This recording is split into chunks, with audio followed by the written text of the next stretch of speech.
পরিষ্কার কাজ করতেছে বহু লোক আছে এখন, তাও এখন 50-60 জন। গোরস্থান চুয়া করা হচ্ছে, হ্যাঁ এমনিতে চুয়া করতেছে, টাকা পয়সার বিনিময় না। এটা সেই মাঠ দুটি ছিল, এখন আল্লাহ পাকের রহমতে খুব ভালো আছে, খুব ভালো দেখা যায়। আশপাশের গোরস্থান তো আমাদের গোরস্থানের মধ্যে অনেক পার্থক্য। কারণ হলো যে দেখতেছেন আশেপাশে, দেখেন যে প্লাস্টিকটা করা হয়েছে, যে নতুন গেটের কাজ চলতেছে। আমাদের জোতমরা বড়ইছাড়ার সাধারণ বা সব সব স্তরের লোকজন এই সহযোগিতা করে এই কাজগুলো করছে। মানে আশপাশের গোরস্থান আর আমার গোরস্থানের উন্নয়নের দিকে তাকালেই অনেক ডিফারেন্ট। জোতমুরা এবং বড়ইছাড়া গ্রামের সম্মিলিত গোরস্থান ঈদগাহ আমরা যুগ যুগ ধরে আমরা একই সাথে একই বন্ধনে আবদ্ধ, এবং আমরা দুই গ্রামের মানুষের সম্মিলিত প্রচেষ্টায় আমরা গোরস্থান প্রায় 10-15 বিঘা জমির উপর আমাদের সম্মিলিত গোরস্থানটি। এই গোরস্থানের আমরা দুই গ্রামের মানুষ নিজস্ব অর্থায়নে এই প্রাচীর নির্মাণ কাজ করেছি, এবং আজকে আমরা পবিত্র ঈদুল আজহাকে সামনে রেখে দুই গ্রামের মানুষ সম্মিলিতভাবে গোরস্থানের এই পরিষ্কার পরিচ্ছন্নতা এই কাজ অংশগ্রহণ করেছি, এবং সবাই এখানে স্বতঃস্ফূর্তভাবে অংশগ্রহণ করে আমি সবাইকে ধন্যবাদ। মা বাপ আত্মীয় স্বজন সবাই এখানে শুয়ে রয়েছে, আবার আমার ঘরেও আসতে হবে, আমার ঘরের সময় হয়ে গেছে, তো মেরামত করতেই হবে। আমরা যদি সকলেই যদি না আসিতে এ করবি কারা, এগুলো তো করতেই হবে।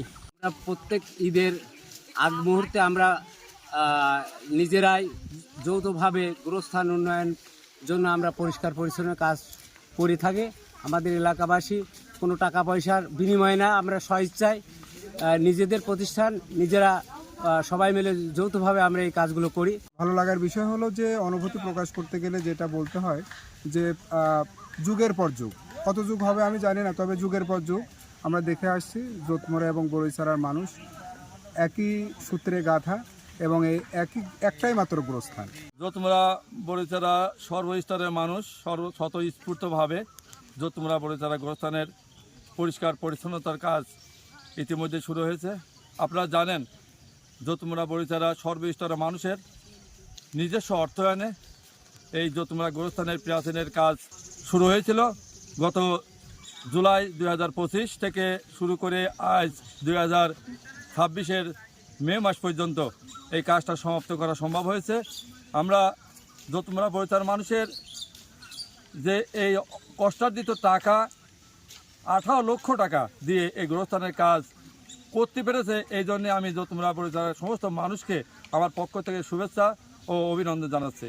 আমি এই জোতমরা বড়ইছাড়ার মানুষের এই গোরস্থানের যে দান করেছেন, এই দান আল্লাহ পাক যেন কবুল করেন, এবং এদের এই দানকে কবুল করে এদের সমস্ত গুনাহখাতা যেন আল্লাহ পাক এদেরকে মাফ করে দেন। আমার কাছে মনে হয়েছে জোতমরা বড়ইছাড়ার মানুষ এটা আদর্শবান মানুষ। জোতমরা বড়ইছাড়া একটি আদর্শ গ্রাম, এই কারণে আমি বলতে চাই যে কুমারখালী উপজেলার মধ্যে জোতমরা বড়ইছাড়া যে গোরস্থান আদর্শ গোরস্থান হিসাবে আমরা উপস্থাপন করতে পেরেছি।